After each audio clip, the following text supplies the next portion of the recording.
There you are! I am too busy watching the news, that's why I didn't notice you. As I watch the news about coronavirus, I get too curious, how does it really spread? Are you curious too?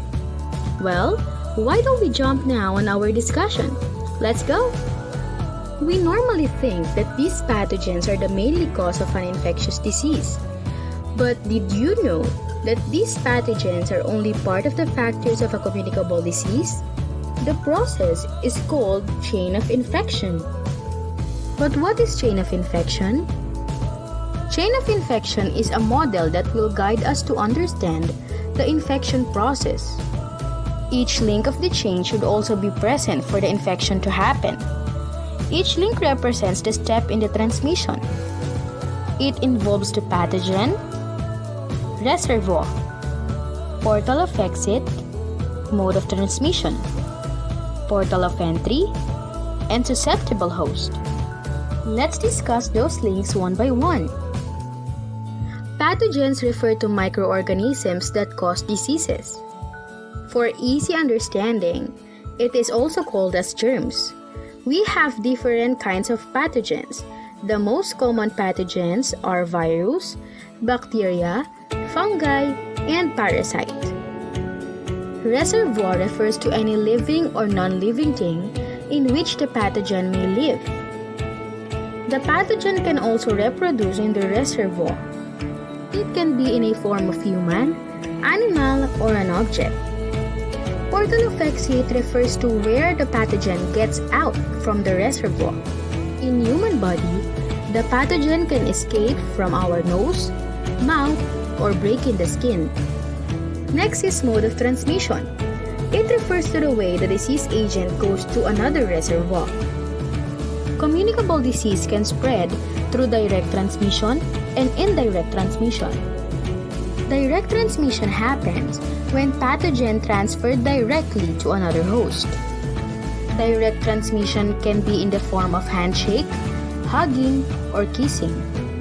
Indirect transmission, on the other hand, occurs when there is no direct human-to-human transfer.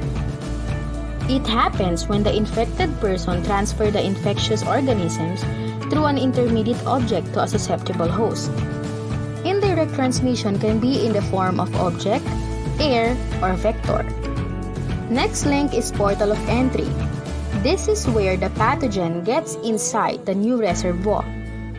In human body, portal of entry can be in the form of nose, mouth, or break in the skin. Finally, it is transferred to a susceptible host, the person who can get sick when he or she is exposed to a pathogen, and this completes the chain of infection. A susceptible host can be anyone. Let us understand this further by having a sample. Let's read a story of Francis and Vince. Francis and Vince are brothers. They love to do things together, especially playing. One day, Francis was not feeling well and got influenza. Even though his parents asked him to rest, he still asked his brother to play with him. So they decided to play with their toys. While playing, Francis kept on sneezing and coughing. He even forgot to cover his nose and mouth using a handkerchief or tissue. The two didn't mind it and they continued playing. The next day, Vince had been sneezing and coughing. He don't feel well too. How did it happen? Let's find out. Let's use the story of Francis and Vince to understand the flow of chain of infection. But I want you to try it first. I will give you 5 seconds to answer. Timer starts now.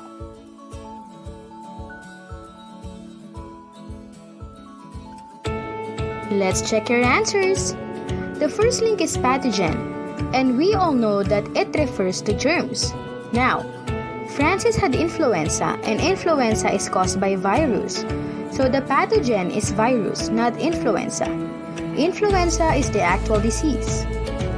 Next is reservoir. The virus lives in the body of Francis, and that makes Francis as the reservoir.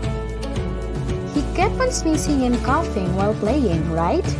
When you sneeze, droplets may go out through your nose. When you cough, droplets can go out through your mouth.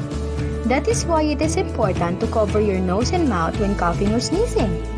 For mode of transmission, it can be direct or indirect transmission since we didn't know if they had direct contact or no contact while playing. But let's use the fact that they were playing. While Francis kept sneezing and coughing, the droplets may land on the toys that they are playing and Vince hold onto them. That's why the virus is now in his hands. Yikes!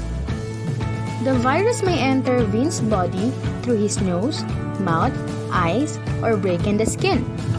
Now, since the virus enters the body of Vince, he is now our new susceptible host. Did you get it? Observe that this is actually a cycle. The process may still repeat to other person. Who knows? It can be their mother, father, or other people who will have contact with them. After all, we cannot see the pathogens. There may be many ways for these communicable diseases to be transferred, but there are also a lot of ways that these can be prevented. So, how do we break the chain? I don't want to spoil you because that will be our next week lesson. So, for next week, expect that we will talk about breaking the chain of infection and preventing the infection. That's it for today. I want everyone to stay safe, stay home, and stay healthy. Goodbye!